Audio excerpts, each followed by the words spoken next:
Bienvenue sur edukia.com, c'est la plateforme qui est dédiée aux études supérieures, à l'orientation scolaire et professionnelle en Afrique. Je m'appelle Ina et aujourd'hui, je suis ravie de pouvoir vous faire un nouveau Zoom métier. Donc, on va découvrir un métier du coup qui a le vent en poupe, on va dire, qui recrute en Afrique.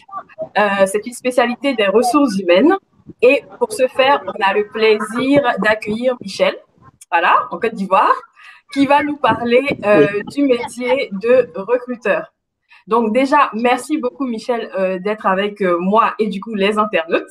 Et on va déjà commencer par une petite présentation que tu vas nous faire de toi. Je t'écoute. Parfait. Alors, merci beaucoup, Ina, pour la parole. Je me présente, je suis Michel Billet. Je suis originaire de Boaké. Je vis en Côte d'Ivoire. J'ai grandi à Abidjan. Voilà. Et présentement, je travaille en tant que recruteur, donc chasseur de talents précisément, dans une structure internationale de la place. Ok, ok, super. Alors, tu vas nous parler un peu de ton parcours. On a envie de savoir qu'est-ce qui t'a amené jusque-là. D'accord. Alors, déjà, il faut savoir que j'ai fait un bac littéraire. Précisément en Côte d'Ivoire, c'est un bac A, A1, voire A2. Donc, du coup, juste après mon bac, je suis allé à l'université. J'ai fait voir 1 an, 2 ans à l'université. J'ai étudié la linguistique à l'université de Cocody. Ok. Et c'est juste pendant d'université qu'en même temps, j'ai continué en grande école, voilà, où je me suis orienté dans les ressources humaines. Mhm. Donc, où j'ai eu bien évidemment un BTS en ressources humaines et communication. Ok. Et du coup, après, alors, qu'est-ce qui t'a orienté vers les ressources humaines? Pourquoi tu as choisi ce domaine? Après la linguistique, justement. D'accord, parce que déjà, je me suis orienté dans les ressources humaines parce que déjà, c'est un métier de contact. Contrairement à ce que l'on croit, c'est un métier qui est humain, c'est un métier relationnel. Et donc, du coup, moi, personnellement, je suis quelqu'un de relationnel. J'aime les relations, j'aime approcher les gens. C'est ce qui m'a amené même à faire la linguistique parce que qui parle de langue parle de contact. Mhm. Qui parle de langue parle de contact. Et donc, du coup, c'était vraiment un choix en fonction avec ma personnalité. J'aime être en contact avec les gens et j'ai trouvé que les ressources humaines, avec le côté humain, le côté social, en griffe, c'est quelque chose qui me ressemblait. Et c'est pour cela que je me suis orienté en ressources humaines. Ok, ok, super. Et du coup, après ta formation en BTS, tu as commencé à Oui. travailler directement dans le domaine des ressources humaines? Alors, après ma formation, j'ai commencé à travailler dans le domaine marketing, c'est très Mhm. important. J'ai commencé en tant que commercial dans d'autres structures. Je me suis orienté pour parfaire en tout cas mes compétences en termes de marketing. J'ai fait un parcours aussi du côté de la relation client. Tout ça, c'est des métiers qui sont en relation avec l'humain, avec le contact. Et c'est juste après cela que je me suis retrouvé en tant que recruteur aujourd'hui, chasseur de talent précisément. Ok, effectivement, en fait, tu gardes le fil rouge, c'est-à-dire que comme tu as dit dès le départ, tu as su identifier que toi, la relation client, c'est ce que tu voulais faire dans n'importe quel métier en soi. Ouais. Et c'est vrai que l'application ressources humaines, comme tu as dit, c'est peut-être plus le côté social, Oui. enfin social, c'est une manière de parler, hein, mais on se Humain. comprend entre collègues. Humain, relationnel, oui. Voilà, le côté humain, relationnel que Oui. tu as voulu mettre en avant. Et Oui. du coup, en fait, moi, je voudrais savoir, en tant que professionnel du recrutement, qu'est-ce que tu fais au quotidien? D'accord. Déjà, il faut savoir que le métier de recruteur est en train d'aujourd'hui devenir un métier à part entière. Mhm. Quoiqu'avant, c'était une branche dans le développement RH. Donc, du coup, on parlait beaucoup plus de gestion de carrière, des formations et tout ça. Mais aujourd'hui, il devient un métier à proprement dit, même pratiquement dans le domaine des ressources humaines. Mhm. Donc, moi, aujourd'hui, en tant que chasseur de talents, en tant que recruteur, ma fonction, sinon, ce que je fais, mes tâches principalement s'identifient par le fait de trouver des profils potentiels. On a une offre et on a une demande. Il faut donc joindre l'offre à la demande. Donc, mon métier, c'est ça. Mes missions au quotidien, c'est ça. C'est d'aller chercher des candidats à fort potentiel des talents, comme mon poste, le nom de mon poste l'indique, d'aller Mhm. chercher des talents et à permettre à ce que ces talents-là viennent combler la demande que nous, on a en entreprise et bien évidemment les accompagner donc, au niveau donc, de leur développement, de leur carrière au sein de la structure en question. Donc ça, ce sont mes missions quotidiennes. Mhm. Je chasse des talents, je trouve des profils à fort potentiel en tout cas. Ok, ok, super. Et est-ce que tu peux un peu détailler le processus? C'est-à-dire que, est-ce qu'il y a une approche? Bon, moi, je sais, hein, parce que voilà, je fais de Oui, ressources humaines, oui. mais pour les internautes, du coup, est-ce qu'il y a une approche? Quand tu arrives le matin, parce que souvent, j'aime poser cette question, qu'est-ce que tu fais concrètement jusqu'à la fin de la journée? Effectivement, il y a une approche. C'est subdivisé il y a beaucoup de choses que je fais, mais généralement, quand j'arrive, la première chose que je fais, je me mets sur mon outil de recrutement. C'est une ATS Mhm, qu'on appelle généralement en français, en anglais, les Applicant Tracking System ou mhm, les outils de suivi des candidatures en français. mhm, Je me mets sur mon outil pour vérifier les candidatures que j'ai reçues sur les différents postes dans lesquels je recrute dans nos différents pays, puisque je mhm. recrute sur l'Afrique de l'Ouest. Ouais. Donc, je dois regarder les candidatures que j'ai reçues peut-être au Burkina, au Mali, Mhm, au Bénin, au Togo, en Côte d'Ivoire même pratiquement. Donc, je vérifie un peu partout. Je jette un coup d'œil aux candidatures et quand je trouve des profils qui sont importants, il y a ce qu'on appelle l'étape de screening ou l'étape des premières sélections. Donc, mhm, je fais la sélection des candidats que je trouve intéressants. Je les interviewe, je les interroge. mhm. Et s'il s'avère qu'au fil de ces premiers entretiens et qu'en un deuxième entretien RH, ils sont performants, je les mets maintenant dans une shortlist que je vais présenter à ma direction, qui est comme mon client, en leur disant, bah, voici les profils que j'ai trouvés, les profils potentiels qui Mhm, pourront voilà, répondre sur le poste en question. Donc, c'est du travail quotidien, mais c'est vrai que je fais du headhunting aussi, mhm, puisque je n'attends pas juste qu'il faut aller, il faut juste recevoir les candidats. Moi aussi, je vais chercher des candidats mhm, en faisant du social marketing ou du social RH, recruiting si vous voulez. mhm. Le social recruiting, c'est d'aller chercher des candidats sur les réseaux sociaux. Ça, c'est le Ok. social recruiting. Donc, je Mhm, vais sur les réseaux sociaux, que ce soit sur Facebook, sur LinkedIn, mhm, que ce soit sur Twitter. Je vais chercher des candidats un peu mhm. partout, voilà, et il y a des profils qui correspondent un peu aux besoins. Donc, je fais un travail du sourcing et en même Mhm. temps, en aval, je fais aussi du headhunting en quelque sorte. Et du coup, en fait, tu utilises beaucoup de mots en anglais. Est-ce que c'est Ah, parce que l'entreprise... Non, mais parce que c'est bien de préciser.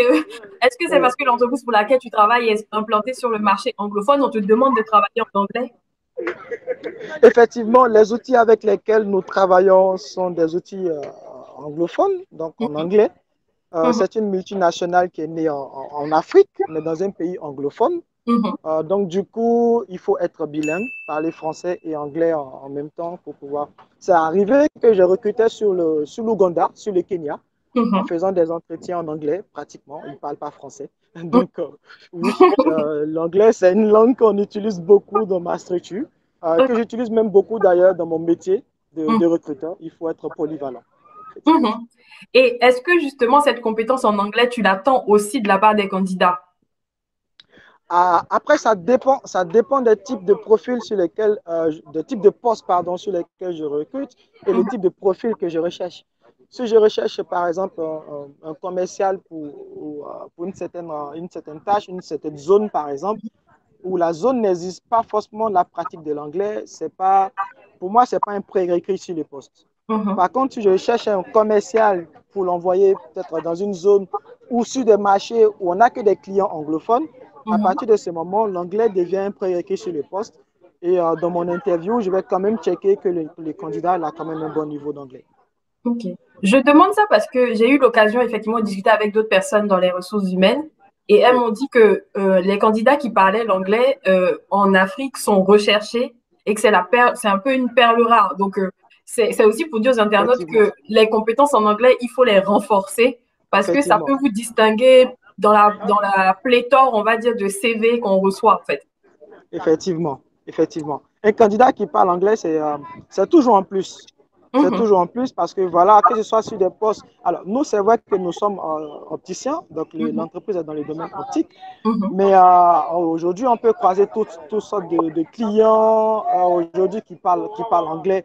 Donc, oui, il faut quand même connaître, puisqu'on est sur le terrain, il faut quand même, que ce soit dans les ressources humaines ou même sur le poste sur lequel je recrute, quelqu'un qui a une bonne pratique en anglais, c'est quand même bien.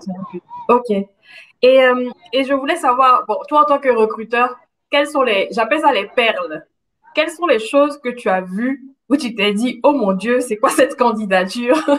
Bon, voilà, on a envie un peu de rigoler, que tu nous dises les choses, mais en même temps, c'est à titre éducatif parce que ça permettra de savoir, il y a des choses que les gars pardonnez, ne faites pas. Hein. Ayez pitié des recruteurs, ayez pitié de Michel, ne le faites pas.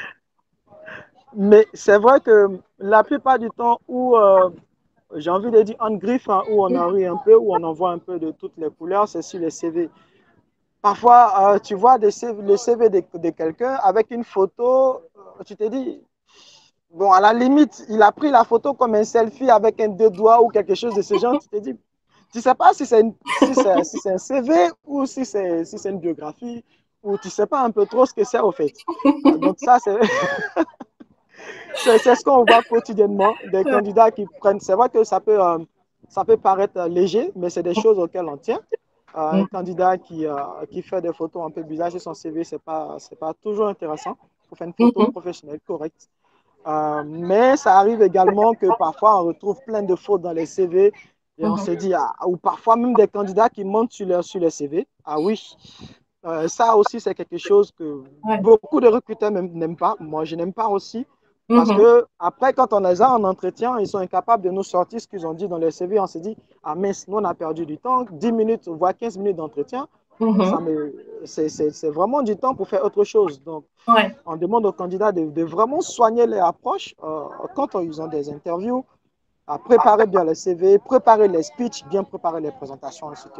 Donc, oui, il y a certaines circonstances sur lesquelles on n'est pas très fameux de voir, mais bon. Voilà. Ok, bah déjà, tu nous donnes quelques petits indices. Donc, à bon entendeur pour vos CV, vous savez quoi faire. Parce qu'effectivement, mentir, ça, c'est le truc que les gens font. Après, si tu sais vraiment pas comment faire sortir tes points positifs, tu peux toujours te faire accompagner, quoi, plutôt que de mentir sur le CV parce que ça se voit, en fait. Effectivement. Ok. Alors, c'est quoi pour toi les qualités et les compétences qu'il faut avoir pour faire ce métier? Alors, les compétences, les qualités, parlons sur les qualités, allons sur les qualités. Le métier de recruteur est un métier qui est très, très, très, très, très dynamique. Contrairement à ce que l'on croit, c'est un métier qui est très dynamique et il y a beaucoup d'exigences. C'est un métier qui est au cœur pratiquement de l'entreprise parce que qui parle d'entreprise parle d'employés, j'ai envie de dire de collaborateurs, je préfère, de collaborateurs, donc des personnes qui sont à des postes clés afin de booster l'entreprise en question.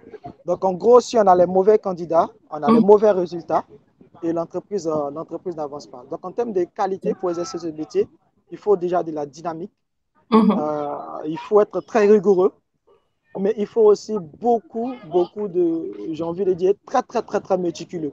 Ça ne semble pas, j'ai envie de dire, c'est quelque chose auquel on ne tient pas forcément, on ne fait pas forcément attention. Mais le métier de recruteur est un métier où il faut être très méticuleux. Il faut vraiment regarder les détails, vraiment vérifier beaucoup de choses, bien screener les choses, bien regarder les choses en question. Et il faut être aussi très, très, très polyvalent. Très polyvalent. Aujourd'hui, en termes de... Les choses avancent vite avec la nouvelle technologie, la technologie. Il y a ce qu'on appelle aujourd'hui le digital, qui est en train de devenir, qui est en train aussi d'entrer dans le domaine des ressources humaines. Donc, il y a des métiers des ressources humaines qui sont digitalisés aujourd'hui. Donc, il faut être très polyvalent et beaucoup s'adapter. Beaucoup s'adapter, oui. Ok. Et surtout s'adapter à l'humain aussi, parce que clairement, comme tu as dit, il y a des cas, en fonction des situations, ton comportement, ton attitude, on va dire, va varier aussi. Et l'humain, on sait que c'est pas la chose, enfin, c'est pas les personnes, on va dire, les plus faciles Oui. à gérer. Voilà, Effectivement. concrètement. Effectivement. Ok. Alors, ensuite, est-ce que tu vois des inconvénients à exercer ton métier? D'autres peuvent en voir. Moi, je n'ai pas vraiment d'inconvénients dans ce métier en quelque sorte, même si c'est vrai que, a priori, tous les métiers ont forcément des inconvénients. Je Mhm, pense que le seul inconvénient qu'on a, c'est peut-être beaucoup de temps qu'on passe mhm, à faire de tout le temps être en train de faire des chasses. mhm, Mais après, quand on est recruteur, il faut s'y attendre. Donc, il n'y a pas vraiment de jours ou d'heures dans lesquelles on a du répit. Surtout moi qui travaille sur le recrutement en même temps sur l'administration RH, donc je fais les mhm, deux.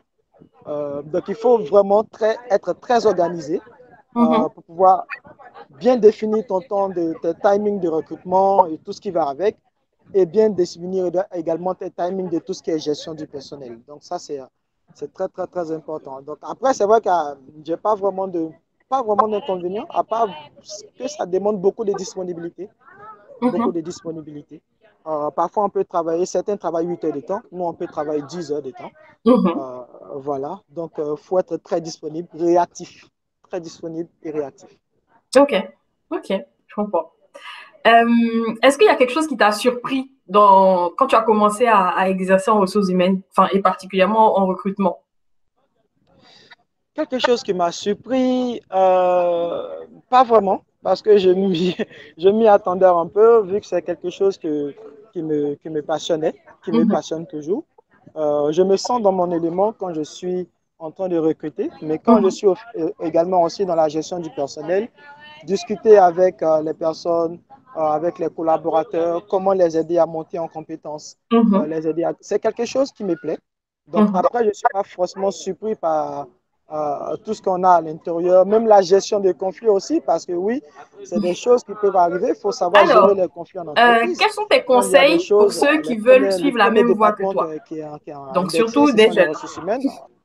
Alors déjà, comme je le disais tantôt, le métier de recruteur, surtout dans le domaine des ressources humaines, c'est un métier qui est très dynamique. Mhm, Donc, il faut beaucoup aimer le relationnel, beaucoup aimer le contact. ok. Mais après, en dehors de cela, il faut être un passionné. Il faut être passionné par le métier.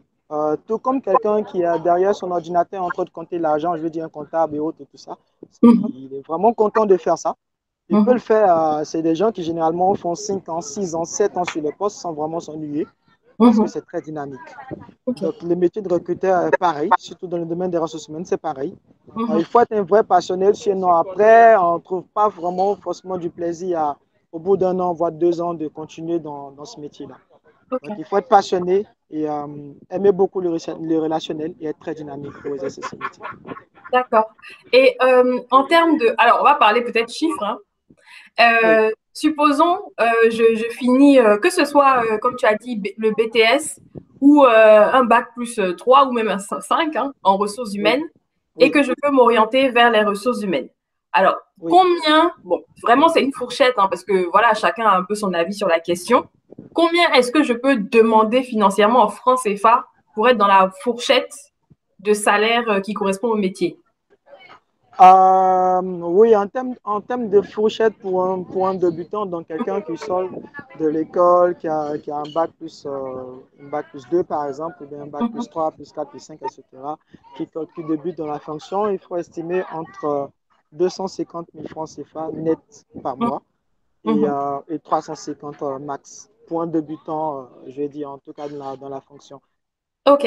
Et quel que soit le niveau d'études, c'est-à-dire si j'ai fait BTS, si j'ai fait bah, bac plus 5, c'est la même prétention salariale ou non, ça varie aussi en fonction. Ça, bien évidemment, bien évidemment, Ok. bien évidemment, ça Ouais. varie. Mhm, Euh, mais après, je pense que c'est difficile si on n'a vraiment pas d'expérience professionnelle de pouvoir. Généralement, les conseils que nous, on peut peut-être donner aux gens, quand vous mhm. débutez dans une fonction, ou même dans le domaine professionnel, il faut être moins gourmand. Vous ne pouvez pas débuter déjà dans le domaine professionnel et demander des salaires de 500 000 francs. Ce n'est pas possible. Bon, dans certains cas, mais c'est vraiment très Ouais. rare. Ça Voilà. dépend des Il faut métiers, quoi. déjà, effectivement, il faut déjà commencer par acquérir de l'expérience. Et on Mhm, sait que votre expérience qui a été acquise peut vous permettre aujourd'hui de pouvoir être efficient sur le poste en question. Contrairement à ce que l'on croit, mhm, le métier de recruteur est un métier qui est très joint au domaine marketing. Donc, un bon recruteur, c'est un bon marketeur, il faut non seulement capter les bons candidats, mais il faut négocier avec les candidats. Il faut de la négociation salariale. Et quelqu'un qui a eu l'habitude de faire de la négociation commerciale peut facilement faire des négociations salariales pour pouvoir convaincre le potentiel candidat qui est en face. Parce que à la fin, les candidats pensent qu'en griffe, ils sont dévalorisés. Alors qu'en vrai, c'est nous qui les recherchons en fait. Parce que nous, on veut les meilleurs talents dans nos entreprises. On veut les meilleurs talents à nos postes. Donc, en gros, c'est nous qui faisons la chasse aux candidats et on est obligé de faire des négociations en les présentant, en bien présentant l'entreprise. Donc, ça, c'est du marketing aussi. C'est ce qu'on appelle le marketing RH ou dans certaines, voilà, les marketing RH. Donc, il faut bien présenter l'entreprise, faire un beau branding pour donner envie aux candidats de venir chez toi. Sinon, après, ils voient une autre entreprise ou parfois, il y a des gens qui viennent dans nos entreprises, pardon, pas parce qu'on leur propose des salaires de millions ou de 2 millions. C'est parce que le système qu'on a mis en place concorde avec les valeurs. Donc, il n'y a pas que l'argent derrière, il y a tout un processus. Ok, d'accord, super. Et en termes d'évolution de carrière, c'est quoi la suite? En tout cas, après être recruteur, à quoi on peut aspirer? Qu'est-ce qu'on peut faire par la suite? Alors, on dit généralement que bon recruteur tu es, bon DRH tu seras. Ah, ok. C'est ce qu'on dit généralement. Mais, C'est le... tout le monde n'a pas forcément l'ambition d'être directeur des ressources humaines. Après être recruteur, on peut se mettre à son propre compte et être indépendant. On peut être chasseur de tête indépendant. On peut être HR manager, donc manager des ressources humaines. Donc, gérer tout le personnel, mais tu fais aussi du recrutement. Mais après, ça peut déboucher sur beaucoup de choses. Mais généralement, on pense que tous les recruteurs deviennent des DRH, pas forcément. Il peut devenir expert en chasse de tête. Voilà, expert. Il décide juste d'être recruteur. Il est expert en chasse de tête ou spécialiste en recrutement digital. Voilà. Il peut s'orienter sur d'autres domaines, même au sein des ressources humaines, des ressources humaines en tant que recruteur, il peut s'orienter sur d'autres paliers, comme peut-être la formation. Mais voilà, généralement, je pense que ça débouche sur un poste de directeur des ressources humaines quand même. Après, ça dépend de son ambition professionnelle. Ok, effectivement, c'est bien que tu mentionnes par exemple la formation ou la gestion de carrière parce que on ne se rend pas forcément compte, mais les ressources humaines c'est très vaste quoi. Donc en fait là on a parlé du recrutement, on a parlé de l'administration RH, de la formation, gestion de carrière également. Voilà, en fait il y a plusieurs branches dans les mêmes ressources humaines. Donc on peut se spécialiser ou bien on peut toucher à tous ces rayons-là pour avoir un profil bon un peu hein, du coup on ne sera pas expert particulier dans un domaine, mais pour justement après évoluer dans la carrière. Oui, effectivement, même en tant que le métier aujourd'hui, on a des postes dans les ressources humaines, mais du côté social. Aujourd'hui, dans le digital, il y a ce qu'on appelle les Chief Happiness Officer, mais ça, c'est le bien-être au travail. Tout ça, c'est les ressources humaines, mais vous voyez que celui-là, il ne fera pas le recrutement. Il s'occupe de tout ce qui est, comme le nom l'indique, la santé du personnel en question. Donc, comment toujours garder la bonne motivation, la bonne ambiance au travail et tout ça, c'est en train de devenir un métier à part entière, mais qui a une branche aussi dans les ressources humaines.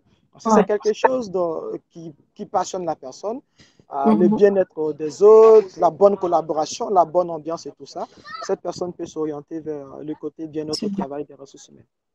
Ok, d'accord. Et du coup, ça tombe bien, tu parles d'orientation. Ce sera peut-être ça la dernière question. C'est en termes d'orientation, comment toi, tu as construit ton parcours? C'est-à-dire que tu as été guidé, tu as eu des personnes qui t'ont aidé ou bien c'est toi seul qui t'es mis dans une réflexion pour aller vers ce métier? Alors, c'est vrai que quand je sortais de ma formation de BTS en ressources humaines, je voulais automatiquement exercer dans la fonction, mais je n'avais pas eu de débouché. Donc, j'ai réfléchi, j'ai trouvé une autre stratégie. Je me suis dit, je vais développer des compétences marketing. Et donc, même quand je parle de marketing, je parle de digital aussi. puisque je me suis formé sur même de l'infographie. Oui, puisque même faire une affiche, un poste, aujourd'hui, on voit des candidats qui postulent, c'est parce qu'ils ont lu une offre. Ça demande des compétences en infographie, même si c'est vrai que ce n'est pas forcément, dans certaines entreprises, il n'y a pas de département marketing, il n'y a pas d'infographe. Ouais. Donc, le recruteur qui a cette compétence peut lui-même faire la fiche des postes. Et c'est ce qu'on fait d'ailleurs dans notre métier, dans notre tâche quotidienne. On fait les fiches de postes et on s'assure à ce que les fiches de postes en question soient postées ou les annonces soient postées sur les différents job boards ou canaux d'emploi, si vous des recherches de candidats, si vous voulez en quelque sorte. Parfois, l'anglais, c'est pas facile de le dire. Mais du coup, justement, il faut que les gens apprennent. Donc, ça suffit. Il faut apprendre l'anglais. OK. Effectivement. Donc, voilà. Donc, moi, j'ai usé des stratégies en commençant par le marketing, en diversifiant un peu mes compétences en digital et pour maintenant entrer dans la fonction RH. OK. Et effectivement, je trouve que c'est une stratégie qui est, bon, là, j'allais dire en anglais encore smart, qui est intelligente, justement, de passer par les compétences complémentaires ou du moins qu'on attendra de toi finalement dans le métier si directement tu n'as pas le débouché que tu souhaitais à la sortie de l'école. OK, super. Est-ce que tu veux rajouter d'autres choses, nous partager quelque chose davantage ou c'est OK pour toi au niveau des questions et tu as fait le tout? Je pense que principalement, il faut être. Je pense qu'on a fait le tout, mais il faut retenir que le métier de recruteur, c'est un métier qui est très passionnant. C'est très, très, très passionnant. La ressource humaine en général, c'est passionnant. C'est vrai que gérer l'humain, c'est pas tout le temps évident, c'est pas facile. Et c'est parce que la gestion de l'humain est en quelque sorte complexe que c'est pour ça que ça nous passionne, au fait. Parce que c'est quelque chose qu'on ne peut pas forcément comprendre à 100%. Tu recrutes un collaborateur aujourd'hui, il est bien, et dans 6 mois, il te dit démission. Tu te dis, qu'est-ce qui s'est passé alors qu'il a toutes les conditions? Donc voilà, c'est vraiment, je pense que c'est un peu ça, mais c'est vraiment un très beau métier que j'encourage tout le monde à. Si vous avez cette passion, orientez-vous dans les ressources humaines et cherchez à diversifier vos compétences à l'intérieur du. Ne restez pas que si vous commencez peut-être sur un poste d'assistant RH, ne restez pas que sur l'assistanat RH et vous dire, moi je m'occupe seulement des déclarations CNPS. En tout cas, en Côte d'Ivoire, je m'occupe des déclarations CNPS, je fais les fiches de poste, voilà, je fais du pointage et ça s'arrête là. Non, il faut toujours chercher à aller loin. Voilà. Quelqu'un a l'habitude de dire vise plus haut, vise la lune. Au pire des cas, si tu n'arrives pas à la prendre, tu tomberas au moins dans les étoiles. Au pire des cas. OK, super. Bon, en tout cas, merci beaucoup, Michel, d'avoir partagé ton parcours, ton métier, les perles, pourquoi faire ce métier. Enfin, tu as partagé beaucoup de choses sur le recrutement et la RH de manière générale. Donc, je vous encourage, en tout cas, si vous partagez justement les mêmes valeurs que Michel, à vous renseigner sur ce métier. Vous trouverez du coup la vidéo et d'autres informations sur le site. Donc, l'idée, c'est que vraiment vous puissiez vous en inspirer aussi d'autres personnes qui sont intéressées par les métiers, en tout cas du contact, du relationnel, de l'humain.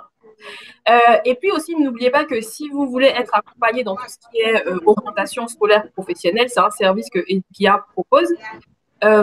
Et donc, vous avez toutes les informations sur le site. Vous pouvez aussi envoyer un mail à hello@edukia.com. Donc, soutenez aussi l'action d'Edukia. Abonnez-vous à la chaîne, partagez, likez. Voilà. Michel est d'accord. Comme ça, pour le faire connaître au plus grand nombre. Exactement. Le faire connaître au plus grand nombre et puis pouvoir justement continuer cette action. Donc, Michel, je reviens vers toi. Merci beaucoup d'avoir pris du temps et de t'être montré disponible pour l'entretien. Et je suis sûre que ce qu'on s'est dit aujourd'hui va susciter des vocations. Voilà. Plaisir partagé. OK, donc merci. Merci beaucoup, Ina, de m'avoir invité. Merci beaucoup. Merci beaucoup. À très bientôt à Abidjan. À bientôt. Au revoir. À bientôt. Au revoir.